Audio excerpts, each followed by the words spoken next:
कार्बोनेटेड्स compound class 10th part 3। इस video में हम देखेंगे what exactly is organic chemistry. So without wasting time let's start. मैं संदीप वैशंपायन, आपका मेंटर स्वप्नदीप एकेडमी चैनल से आपका स्वागत करता हूं। चलिए।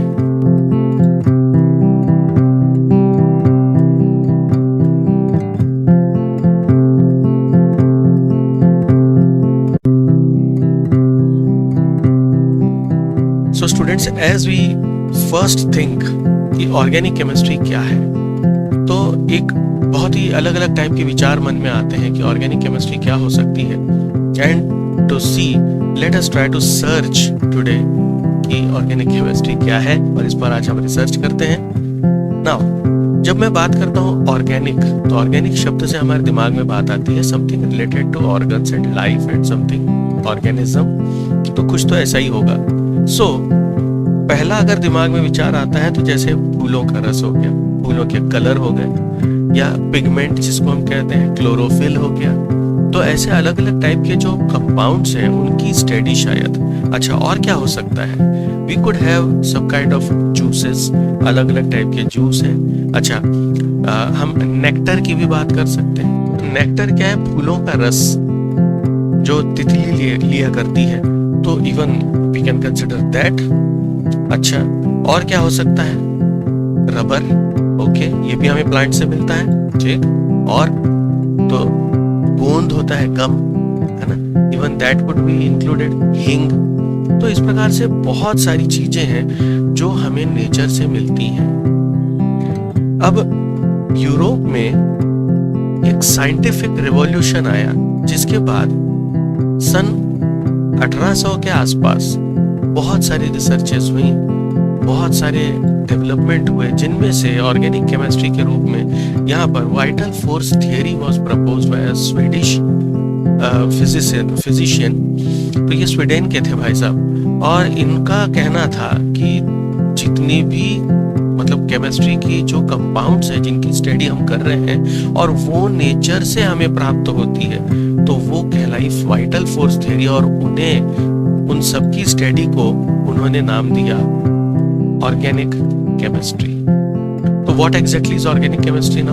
तो सबसे पहले हम ये समझ लें कि लगभग 1806 में बर्जेलियस भाई साहब ने हमें ये बताया, ही वाज अ स्वीडिश फिजिशियन, उन्होंने प्रपोज किया, बताया, और ये नाम एक्चुअली सबसे पहला उन्होंने ही दिया ऑर्गेनिक केमिस्ट्री। और उन्होंने ये बताया कि जितने भी कंपाउंड हम पढ़ते हैं, स्टडी करते हैं, we are getting all those from nature, वो सारे क्या हैं?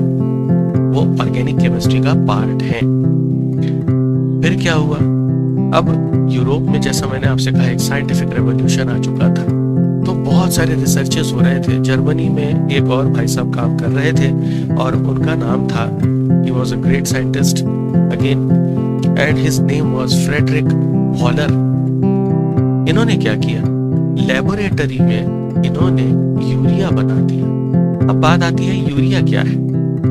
यूरिया हमारे बॉडी से निकलने वाला एक टॉक्सिक मटेरियल है, जो कि यूरिन के थ्रू बाहर निकल जाता है, अल्टीमेटली ऑर्गेनिक कंपाउंड। तो ये ऑर्गेनिक कंपाउंड जब फ्रेडरिक वॉलर ने लेबोरेटरी में बना लिया, तो उन्होंने वाइटल फोर्स थियरी को एबॉलिश कर दिया। What is the meaning of abolishing it?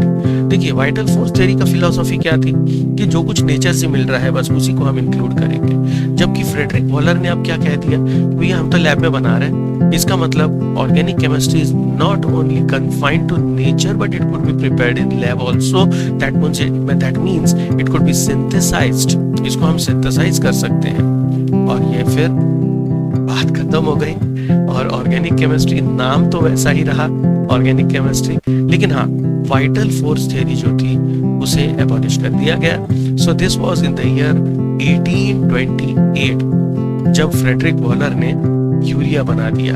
अभी अगर आप इनका जो डायग्राम है, मतलब जो फोटो इनका बताया है प्रेजेंटेशन में, आप देखिए, ये जो कंपाउंड डायग्राम यहाँ पर बना है, दिस इज यूरिया। जिसमें बीच में जो ब्लैक कलर दिख रहा है वो कार्बन है और आजू बाजू 2 नाइट्रोजन विद 1 ऑक्सीजन, और ये छोटे छोटे व्हाइट जो गोले दिख रहे हैं दीज आर हाइड्रोजन। चलिए रिएक्शन देख लेते हैं। रिएक्शन में उन्होंने अमोनियम साइनेट इसका प्रयोग किया, जिसको उन्होंने थर्मल मतलब इस पे हीट प्रोवाइड की, और उसके बाद थर्मल रीअरेंजमेंट द्वारा हमें यूरिया ये कंपाउंड मिलता है।